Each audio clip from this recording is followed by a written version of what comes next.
nos dirige el presidente constitucional de los Estados Unidos mexicanos, licenciado Andrés Manuel López Obrador. Amigas, amigos de San Luis Potosí, me da mucho gusto estar con ustedes.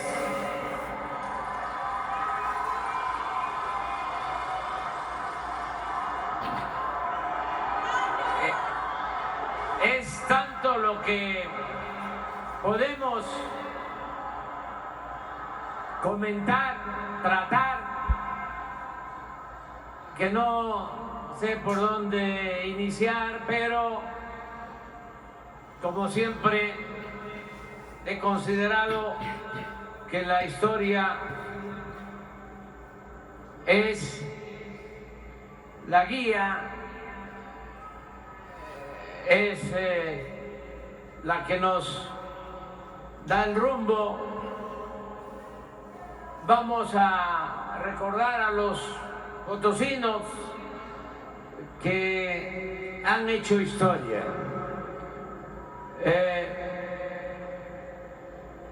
¿Por qué no acordarnos aquí de Ponciano Arriaga, potosino, que decía en la época de la Reforma, cuando Juárez decía: entre más me golpean, más digno me siento.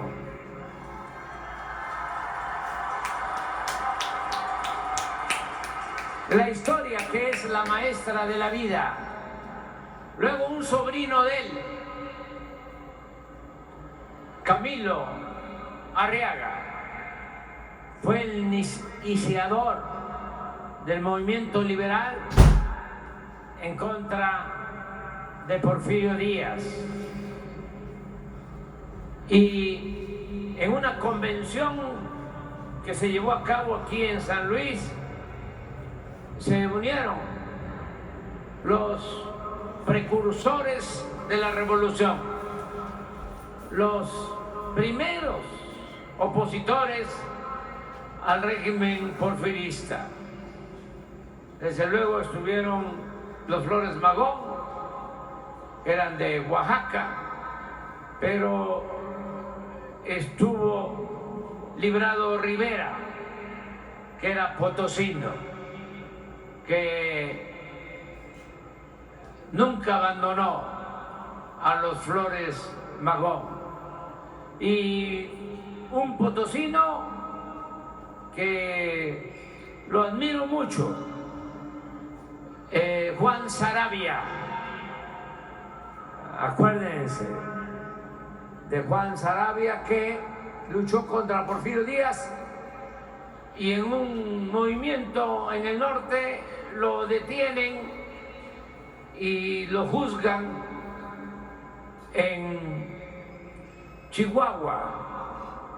Y antes se usaban los juicios populares, participaba toda la gente en los juicios, y llegó de manera fantoche el gobernador, en ese entonces porfirista, de Chihuahua al juicio, Enrique Krill, y su suegro, que era el gran cacique de Chihuahua, Luis Terrazas.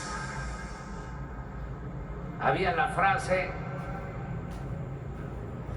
Chihuahua es el estado de México con más territorio. Y había la frase de que Terrazas no era de Chihuahua, sino Chihuahua era de Terrazas. Imagínense lo que significaba este gran latifundista. Pues llegaron cuando estaban enjuiciando a Juan Saravia y se le pararon enfrente a los dos, el gobernador y Luis Terrazas, Enrique Krill y su suegro, Luis Terrazas, y le dicen a Juan Saravia: de modo que usted es el bandido, Juan Saravia, porque también no olvidemos que todo el que luchaba por la justicia era tachado de bandido. Así lo hicieron con Villa y con Zapata y con muchos. Y dice el potosino: no, señor, yo no soy bandido. Eso es lo que contesta Juan Saravia. Y vuelve otra vez Enrique Krill: no, usted es el bandido, Juan Saravia. No, señor, los bandidos son otros. ¿Quiénes son los bandidos? Los tenía ahí enfrente. Enrique Krill le contesta: Luis Terrazas y Porfirio Díaz. Y vámonos en tren a la cárcel, a San Juan de Ulúa, al paisano de ustedes. 5 años estuvo en la cárcel de San Juan de Ulúa, en Veracruz, triunfó el maderismo y salió libre. Un hombre digno, un potosino que tenemos que recordar siempre.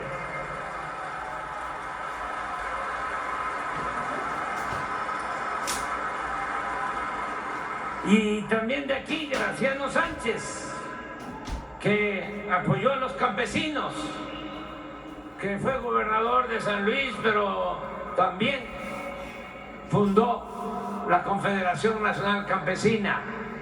Y últimamente, un dirigente que llegué a conocer, que lo quise mucho por ser un hombre íntegro, el doctor Salvador Nava Martínez.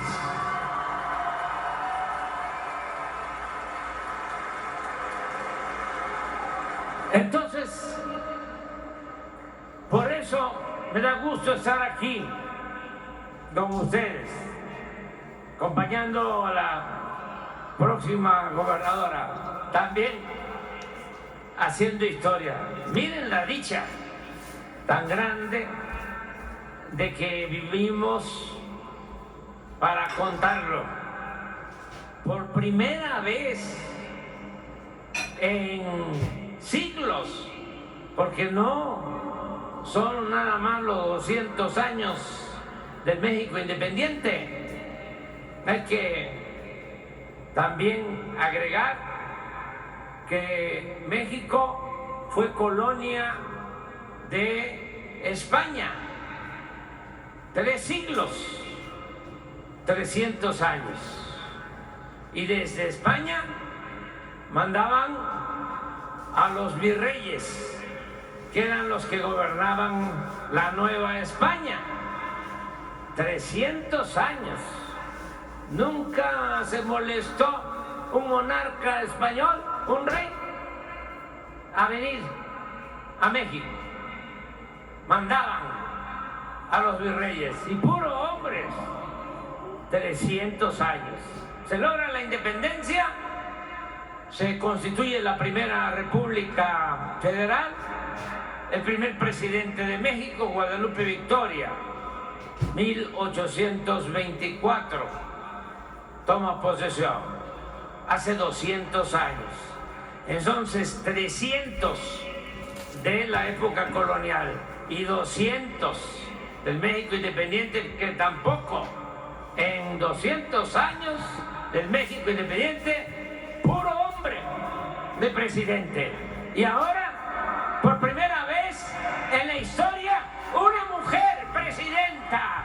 México.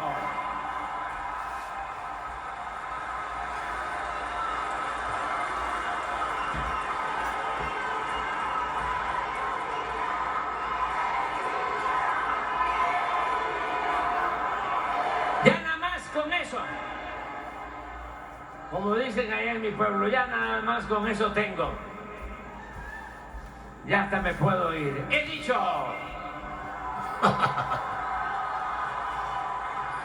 Pero no. Es muy importante que se da este cambio porque así lo decidió el pueblo de México. Saben que nuestro pueblo está empoderado, como no sucedía en mucho tiempo. Siempre decidían, mandaban los de arriba, se creían mucho los fifí. Decían que la política era asunto de los políticos. Un político mexicano, ya afinado, por eso no voy a mencionar su nombre, decía que político pobre, pobre político. Y no, ahora se está demostrando que la auténtica democracia es el poder del pueblo, para el pueblo y con el pueblo.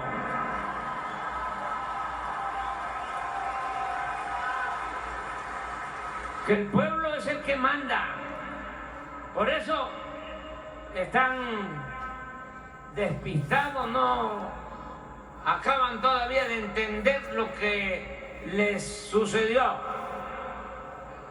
Porque lo he dicho en las mañaneras, pero no está de más repetirlo, porque ayuda mucho a entender cómo se viene acostumbrado a vivir en un mundo de privilegios, en una burbuja, totalmente divorciados del pueblo.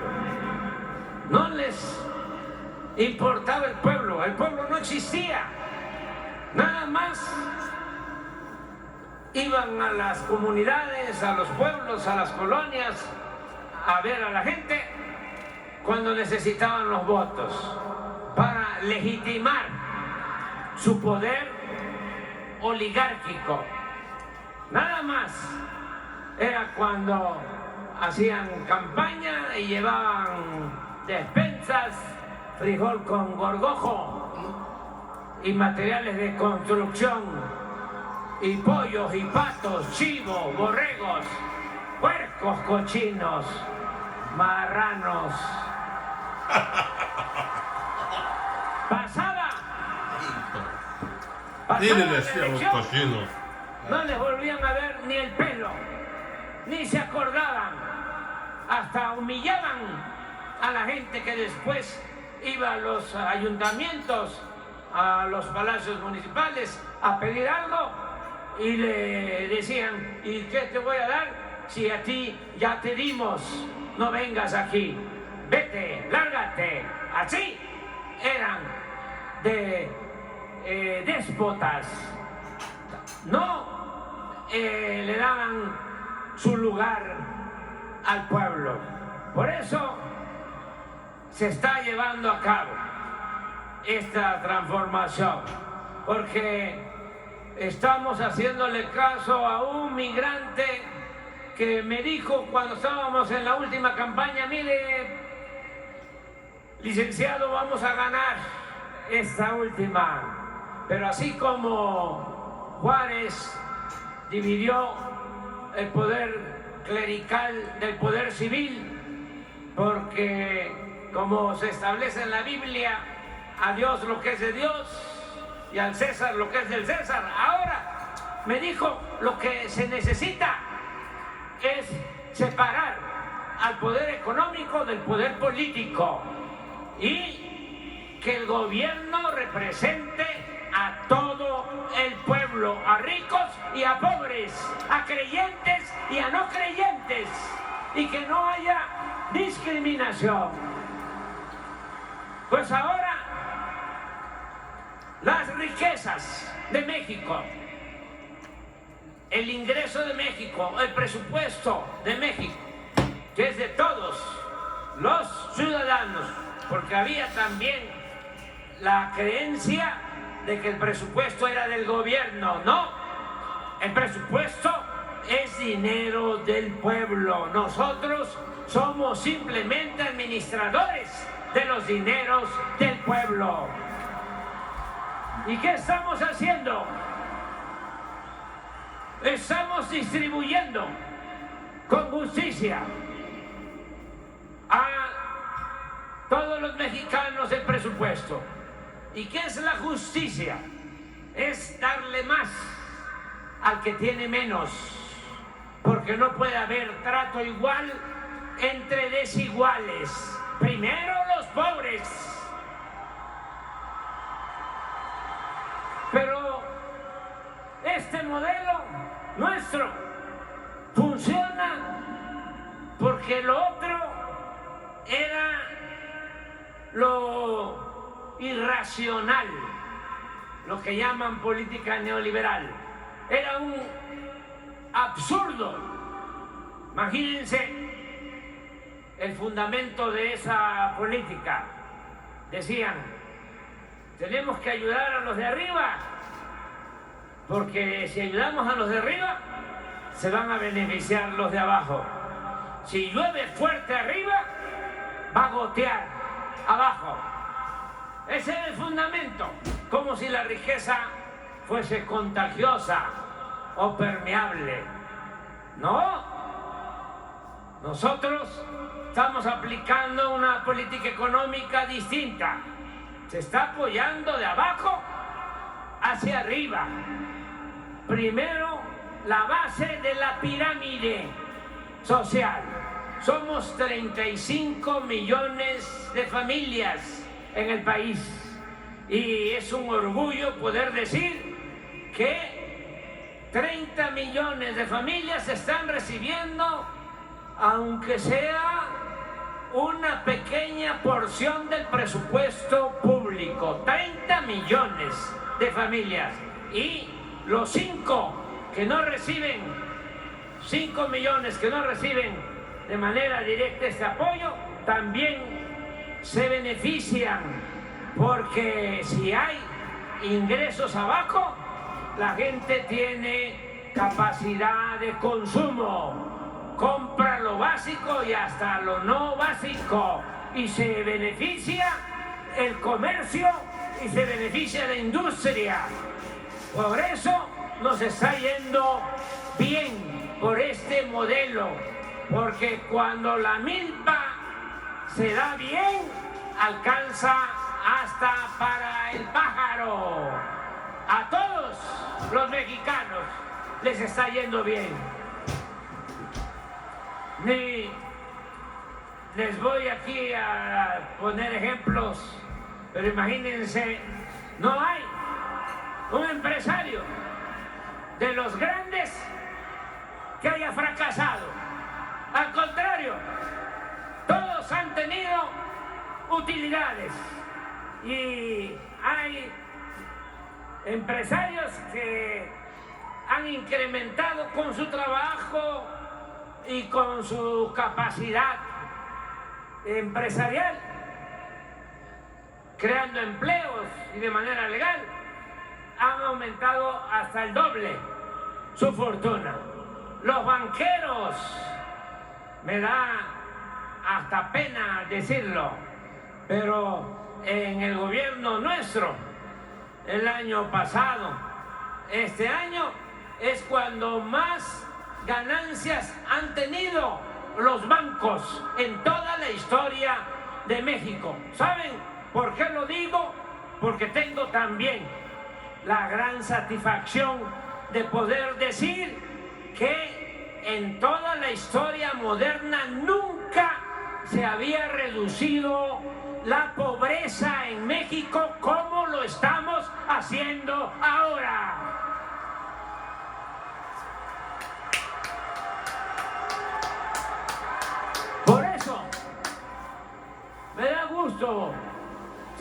con ustedes, con Claudio.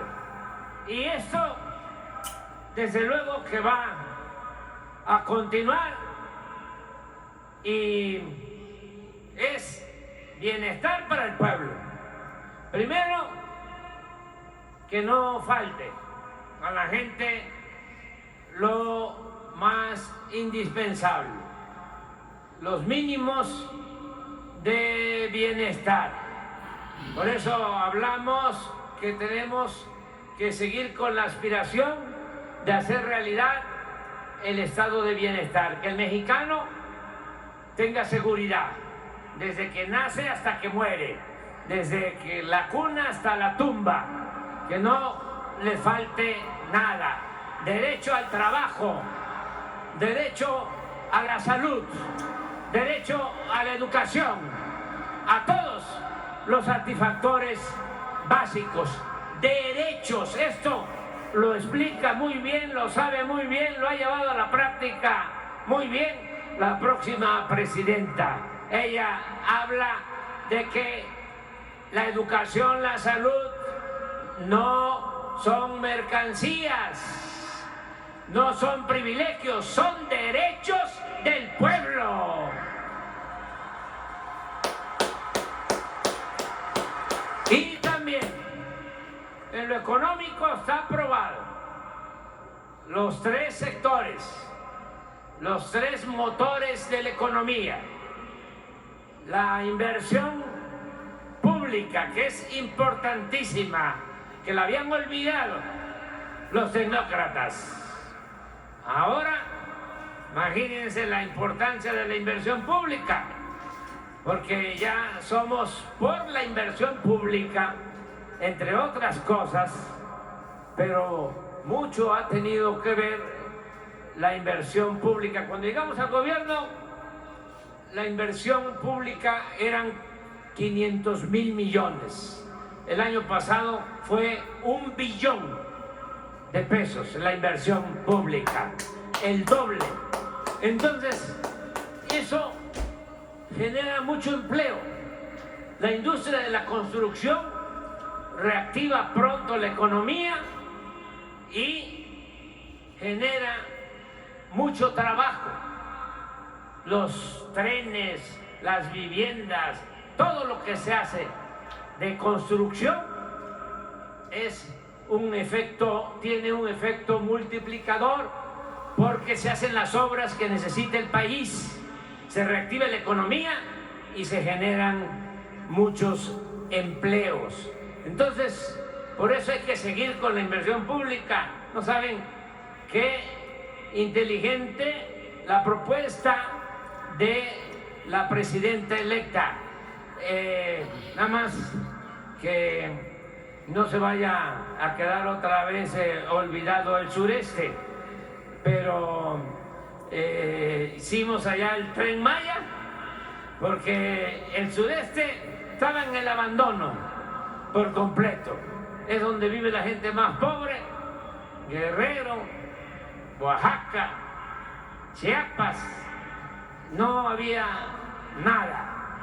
Y ya le tocaba su turno, su hora, le llegó al sureste para que se emparejara. Y allá se hicieron, en efecto, 1.500 kilómetros de vías, el Tren Maya, que es un tren moderno. No hay ninguna obra en el mundo hoy. Los amigos de China son muy creativos, muy trabajadores, pero no tienen una obra así en China, ni en ningún lugar del mundo. Pero ¿saben? Ahora la presidenta dice, ahora va para el norte, y San Luis Potosí es el centro de la República.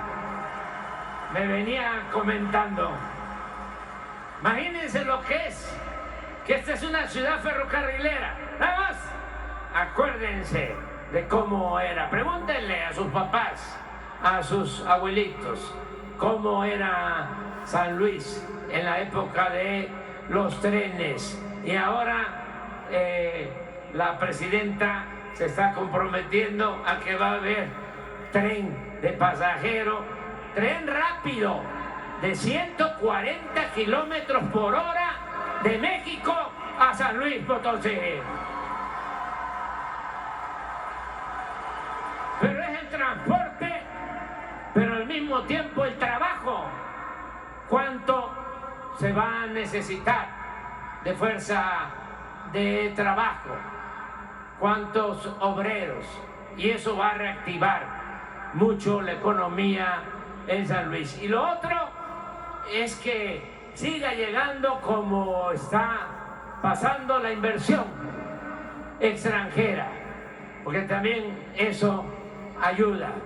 Aquí hay facilidades para que siga llegando la inversión extranjera, se sigan estableciendo plantas de la industria automotriz, de la industria de autopartes, aquí en San Luis Potosí y en todos los estados del centro, del Bajío, del norte de nuestro país. Y con esa inversión extranjera y la inversión pública se va a seguir reactivando la inversión privada nacional y se ayudan las pequeñas y las medianas empresas. Ese es el modelo. Ya termino nada más diciéndoles que aquí está el ejemplo. Fíjense, va a ser secretario de Economía Marcelo Ebrard.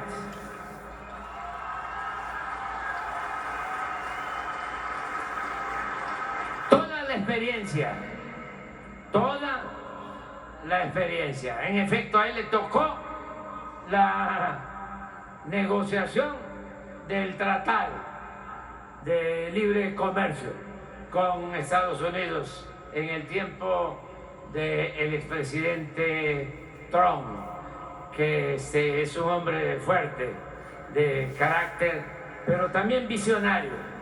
Y primero decía que no quería el tratado, que quería cerrar la economía de Estados Unidos y se fue convenciendo, porque es, ya lo dije, con un hombre con visión de que hacía falta mejor abrir la economía de Estados Unidos y agruparnos 3 países del continente americano: Canadá, Estados Unidos y México.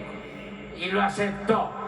Y eso ha permitido ahora, en efecto, que se beneficie Estados Unidos, porque está bien la economía de Estados Unidos, está bien la economía en Canadá y está bien la economía en México.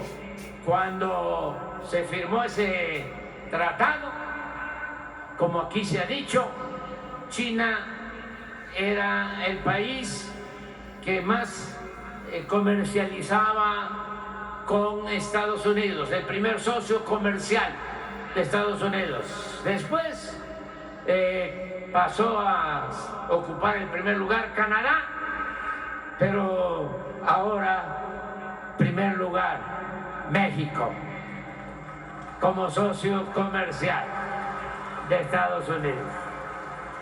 Entonces va a estar el manejo económico en muy buenas manos. Raquel, que me ha ayudado mucho, es una mujer con convicciones, incorruptible. Por eso la presidenta la nombró, la elige para que sea la secretaria de la Función Pública. Pero eso de función pública no se entiende bien y siempre hay que explicar. Es de los problemas que habían antes, de que solo los políticos hablaban para ellos y la gente no sabía qué es eso de función pública. ¿Lo sabían ustedes? ¿Sabían qué es secretaria de Función Pública? que hace. La mayoría no sabe nada de eso. No, es la Secretaría encargada de que no haya corrupción. Eso es mejor, ¿verdad? ¿Se entiende? La Secretaría Anticorrupción es más claro. Pues va a estar Raquel. El secretario de Hacienda, Rogelio Ramírez de la O, que está ahora el secretario de Hacienda, decidió la presidenta electa que se quede de secretario de Hacienda.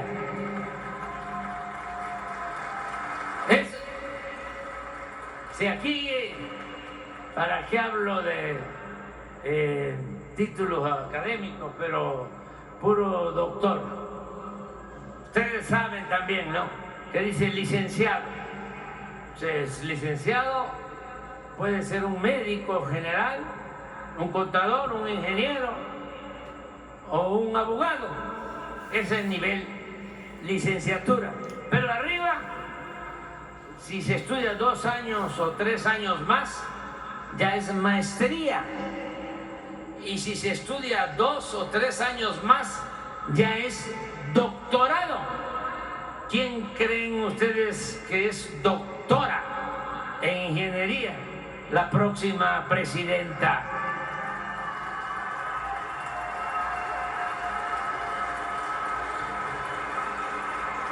Y doctor en economía, el secretario de Hacienda.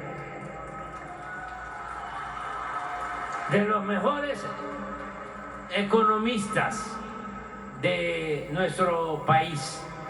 Y también el secretario de Relaciones Exteriores que propuso la presidenta, que ya fue ha tenido muchos cargos y ha tenido un desempeño ejemplar. Fue secretario de Salud, fue rector de la UNAM, últimamente fue embajador de México en la ONU y ahora Juan Ramón de la Fuente va a ser el próximo secretario de Relaciones Exteriores.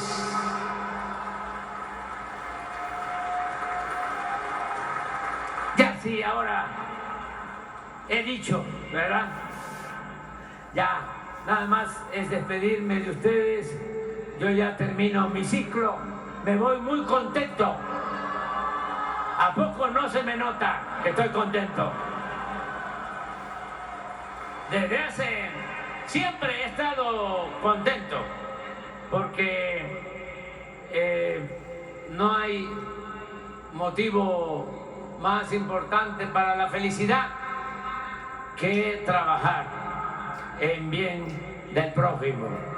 Esa es la felicidad verdadera, no acumular bienes materiales, no es el dinero, no es la fama. La felicidad tiene que ver con nosotros mismos, estar bien con nosotros mismos, con nuestra conciencia, estar bien allá, con lo que uno cree, y estar bien con el prójimo. Esa es la verdadera felicidad. Entonces, ahora estoy más feliz, más contento desde hace como 2 meses, porque ya ando mal de la carrocería, pero me pusieron ya motor nuevo ahora. Ando al 100, ya estoy bateando otra vez arriba de 300 de porcentaje. Estoy muy contento y ya cierro mi ciclo, ya me retiro, voy a jubilarme, me voy muy contento porque voy a entregar la banda presidencial a una mujer excepcional, extraordinaria. Queda México en muy buenas manos. Y siempre, siempre nos vamos a seguir queriendo, porque amor con amor se paga. Muchas gracias. ¡Que viva San Luis Potosí! ¡Viva México! ¡Viva México! ¡Viva México!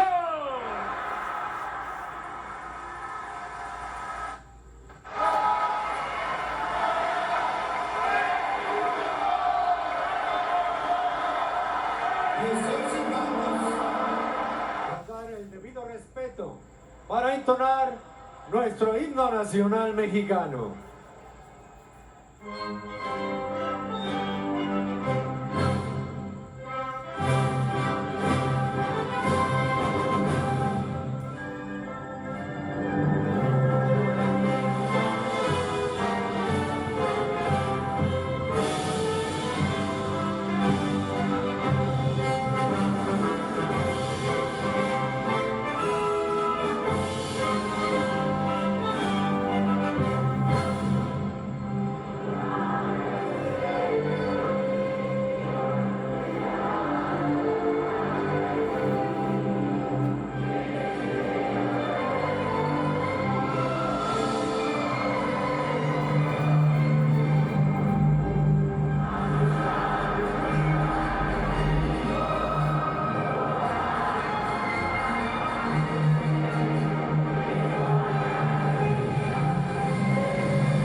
De esta manera concluye este evento. Se despide de ustedes el presidente de los Estados Unidos mexicanos, licenciado Andrés Manuel López Obrador, y la virtual presidenta electa doctora Claudia Sheinbaum Pardo. Agradecemos a ustedes su amable asistencia.